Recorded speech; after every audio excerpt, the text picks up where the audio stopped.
Two-dimensional vectors, level 12. In this video, we will go over how to solve static equilibrium problems. In general, when an object is stationary or at rest, we say it is in a state of static equilibrium. When an object is in this state, the sum of the forces acting on the object must be equal to 0.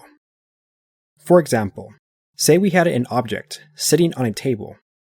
In its current position, the trophy is not moving, but if the table is suddenly and rapidly removed, the trophy will fall to the ground and break. What force caused the trophy to fall down immediately after removing the table? The force responsible is the force of gravity. This force is perhaps the most intuitive force in our lives, since it pulls us towards the center of the earth on a daily basis. The magnitude of this force is our weight, which is the product of our mass and the gravitational acceleration. The direction of this force is always towards the center of the earth. Let's go ahead and place the trophy back on the table. Since the trophy has a mass, it will experience a gravitational force equal to its mass m times the gravitational acceleration g, pushing it down towards the center of the earth. Once again, this is nothing more than the object's weight. Now, the reason why the trophy does not break the table and move towards the center of the earth is because the table is pushing the trophy in the opposite direction, and the magnitude of this force just happens to be the same as the force of gravity exerted on the trophy. Hence, the resulting force is equal to 0, and the trophy remains motionless. When an object is in a state of static equilibrium, the sum of the forces acting on the object must be equal to 0. In other words, the resulting force equals 0. These types of problems are solved more extensively and in greater detail in a typical physics course. For this multivariable calculus course, we will go over 3 basic examples. Naveen weighs 42 pounds. He is sitting on a swing when his sister, Vianney, pulls him and the swing back horizontally through an angle of 30 degrees and then stops. Find the tension in the ropes of the swing and the magnitude of the force exerted by Vianney. Alright, the figure of this situation is shown below. Notice that Naveen is motionless at the moment that Vianney stops swinging back. At this point, Vianney is pulling with enough force to keep Naveen in a state of static equilibrium. In addition to Vianney's force, Naveen is under the influence of 2 other forces, the gravitational force and the tension force on the ropes. We are asked to find the magnitude of this tension force and the magnitude of the force exerted by Vianney. Similar to the way we solve resultant force problems, we need to find the component form of all the forces exerted on the object. Then we go ahead and add them component-wise. And finally, we take this sum and set it equal to the 0 vector. Alright, let's go ahead and first find the component form of all the forces acting on Naveen. Using the geometry of the diagram, we can draw a right triangle with the ropes representing the hypotenuse and the x and y components of the tension force representing the legs.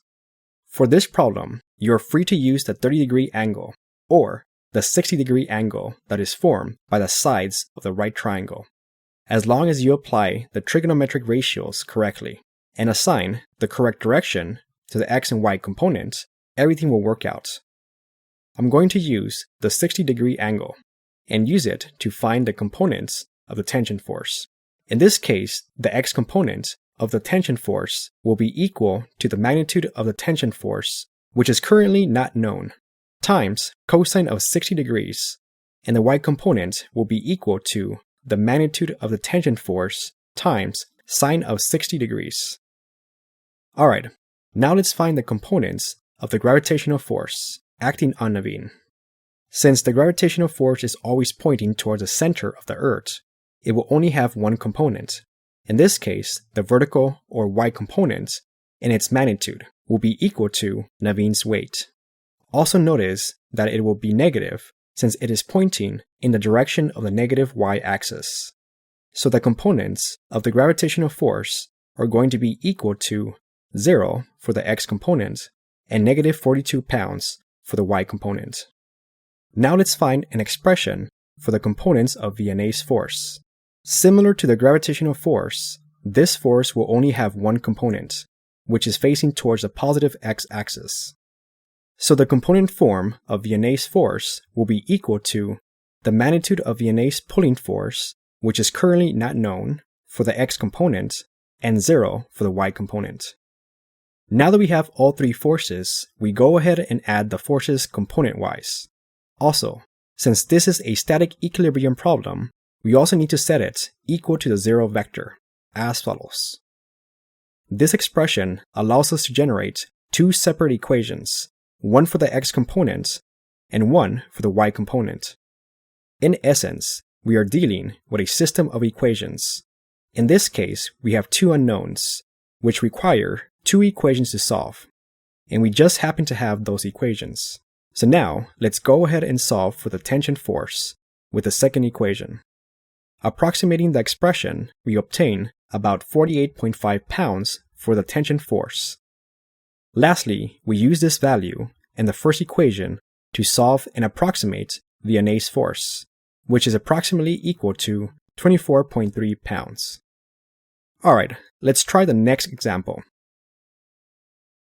The tension at each end of the chain has a magnitude of 25 newtons. What is the weight of the chain? Assume that the weight of the chain is concentrated at the midpoint of the chain.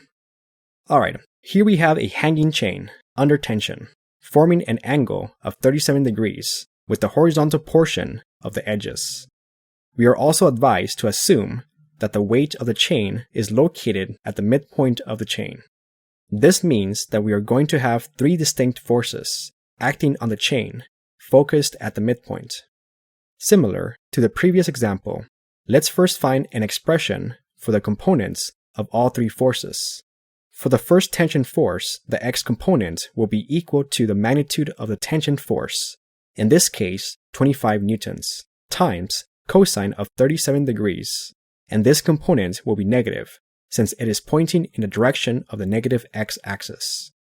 The y component, on the other hand, will be equal to 25 newtons times sine of 37 degrees, and it will be pointing towards the positive y-axis. For the second tension force, the magnitudes of both components will be the same, but the x component will be pointing towards the positive x-axis. Lastly, the gravitational force will be pointing directly down towards the center of the Earth, so its components will be equal to 0 for the x component and negative times the magnitude of the weight, which is currently unknown. Next, we go ahead and add these three vectors and set them equal to the 0 vector. Now we are able to generate our two equations by adding the x components together and the y components together. Doing that, we obtain the following equations. Notice that the first equation represents the sum of all the x components acting on the chain, and it is composed of only two forces, in this case, the x component of each of the tension force. Since this problem is highly symmetrical, we expect these two forces to cancel out, and this equation confirms that observation. The second equation tells us that the entire weight of the chain is being held by the vertical components of the tension forces. So we go ahead and solve for the weight. Doing that, in approximating the expression, we obtain 30.1 newtons for the weight of the chain. Alright, let's go over the final example. Use the figure below to determine the tension in each cable supporting the given load. Similar to the previous examples, let's start by finding the components of each force.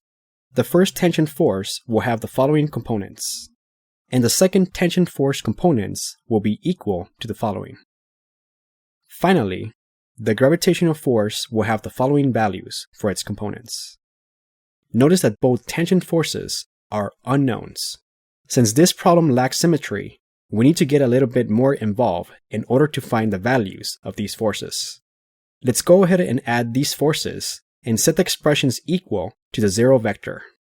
From here, let's extract our two equations, one from each component, as follows.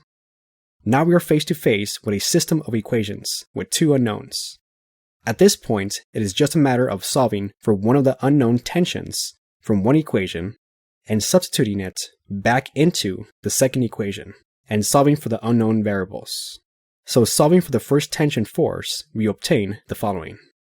Then we go ahead and substitute this expression into the first equation as follows. We proceed by solving for the magnitude of the second force, which is approximately equal to 1,958.1 pounds. From here, we use this value and solve for the second tension force, which is approximately equal to 2,638.2 pounds. Alright, in our next video, we will go over distance and bearing problems.